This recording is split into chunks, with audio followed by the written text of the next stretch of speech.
our interview, and some of the aerial shots of the water, oh man, totally disgusting. It was crazy. Now, I don't want to give away the entire film, but is the conclusion that there's going to be long-term health impacts on some people that were, really close to that water or had asthma or something like that? What can you tell us about that? Well, people have been on this issue, not just in South Florida, but all over the world for decades.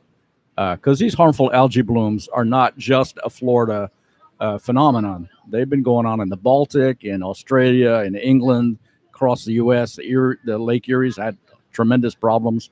So we know a lot about the dangers that are associated with these algae blooms.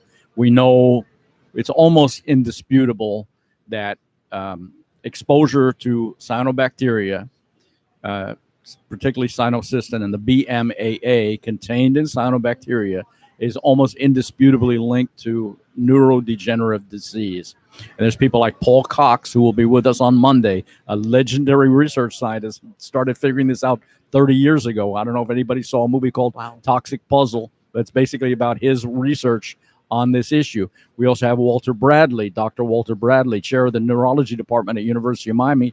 He's a leader in this thing. He's been on this issue for 20 years. We also have Larry Brand with us on Monday, and Dr. David Davis. David Davis is a neurological pathologist. So he was the one who put out that paper about 6 months ago about all the stranded dolphins, 13 stranded dolphins that had, they took brain tissue and they did a biopsy of their brain tissue, and they found a BMAA in the brain 1.5 times higher than Alzheimer's victims. That was a groundbreaking article when it came out. It shows us that these animals right off our coast are suffering from symptoms just like our Alzheimer's. And we are swimming in the same water. We're exposed to the same. So, this is your question was, are people who are living on canals going to suffer from long-term exposure? We don't know. We don't know a lot. There's a lot we do know. There's a lot we still need to figure out. We don't know, for instance, how close to the water you can be for a sustained amount of time and suffer possible illness. We don't know what the threshold in a human being is for BMAA or for other toxins in your body when it tips over into illness. We don't know whether, obviously, people who have susceptibility to it with a lowered immune system or a genetic disposition, they're maybe more vulnerable. We just don't know. They're trying. There's an epidemiologist out of FAU, Florida Atlantic University, Harbor Branch Oceanographic Institute, a guy named Adam Shafer, whom we interviewed.